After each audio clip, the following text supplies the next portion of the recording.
మంచు కుటుంబంలో అగ్గిరాజుకుంది. అది ఊహించని మలుపులు తిరిగి పెద్ద మంటలా మారింది. మోహన్ బాబు ఆయన తనయుడు మనోజ్ ఒకరిపై ఒకరు ఆరోపణలు చేసుకుంటూ పోలీస్ స్టేషన్కు వెళ్లడంతో వివాదం మరింత ముదిరింది. ఆస్తుల పంపకాల విషయంలో మోహన్ బాబుకు ఆయన చిన్న కొడుకు మనోజ్కు మధ్య గొడవ జరిగినట్లు, ఇద్దరూ కొట్టుకుంటున్నట్లు ఆదివారం వార్తలు హల్చల్ చేశాయి.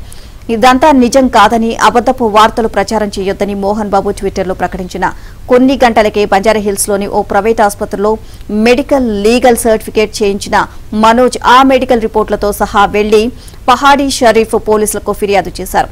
తనకు తన కుటుంబానికి ప్రాణహాని ఉందని, ఆదివారం 10 మంది గుర్తు తెలియని వ్యక్తులు తమ ఇంటికి వచ్చి గట్టిగా అరుస్తూ భయభ్రాంతులకు గురి చేశారని ఫిర్యాదు చేశారు. వారిని అడ్డుకునే సమయంలో తను దాడి చేశారని, ఇక ఇంటి ఆవరణంలోని సీసీటీవీ ఫుటేజీలు ఎత్తుకు వెళ్లారని, దుండగులను పట్టుకుని చట్టప్రకారం శిక్షించాలని మనోజ్ ఫిర్యాదులు పేర్కొన్నారు.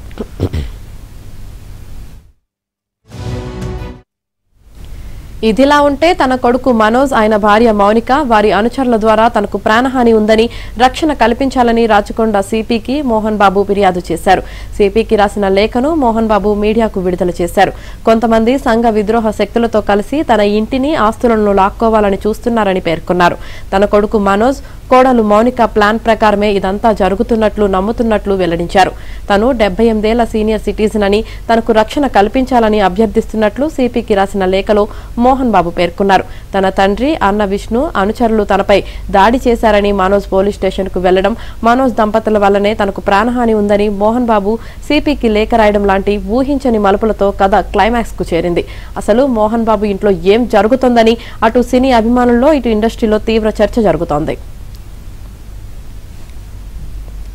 రైట్, ఇక దీనికి సంబంధించి పూర్తి సమాచారం మా ప్రతినిధి ప్రవీణ్ అందిస్తారు. ప్రవీణ్,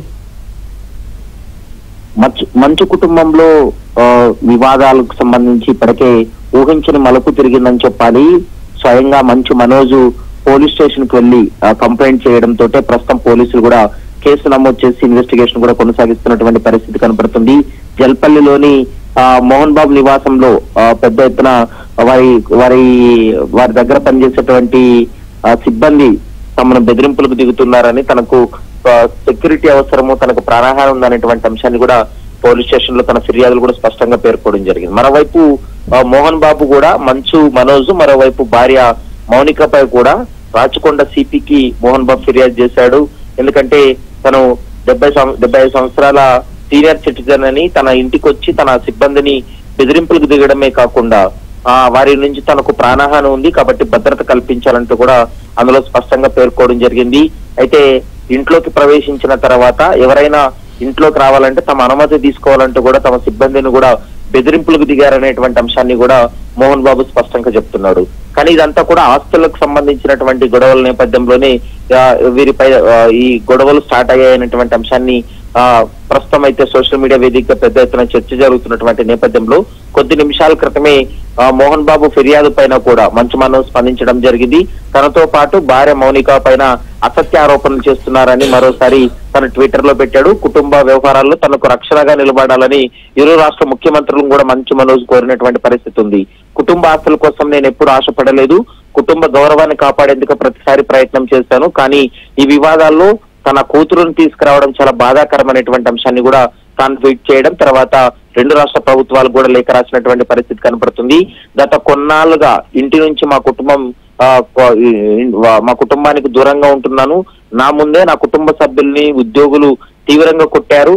ఇంటిలో ఉండాల్సినటువంటి సీసీ ఫుటేజ్ కెమెరాలన్నీ కూడా మాయమైపోయాయనేటువంటి అంశాన్ని చెప్పడం జరిగింది. మరొక కీలకమైనటువంటి అంశం, ఇప్పటి వరకు మోహన్ బాబు పైన ఆరోపణలు రావడం జరిగింది. ఇప్పుడు మంచు విష్ణు పై కూడా మంచు మనోజ్ ఆరోపణలు చేయడం జరిగింది.